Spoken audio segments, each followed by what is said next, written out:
السلام علیکم ورحمۃ اللہ وبرکاتہ۔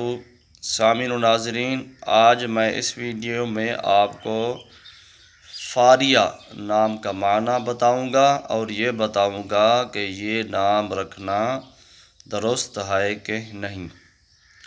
تو فاریہ کے بہت سارے معنی ہیں، ان معنی میں بعض اچھے ہیں اور اکثر جو ہے اچھے نہیں ہیں، نامناسب ہیں۔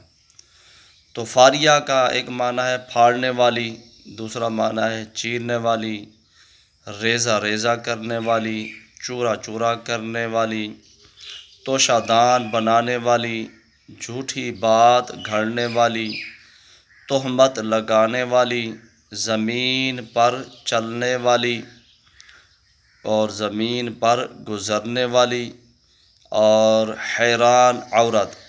یہ جو ہے فاریہ کے معنی ہیں۔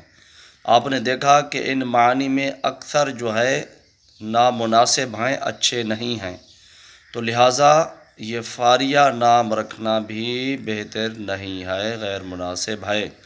لہٰذا جس بچی کا فاریہ نام ہو اس کو چاہیے کہ اس کو فارحہ سے تبدیل کر دے، فارحہ سے تبدیل کر دے، جیسا کہ میں نے تھمبنیل میں لکھ دیا ہے، فاریہ اور فارحہ۔ فارحہ سے جب تبدیل کر دیں گے تو اس کا معنی ہو جائے گا خوش رہنے والی۔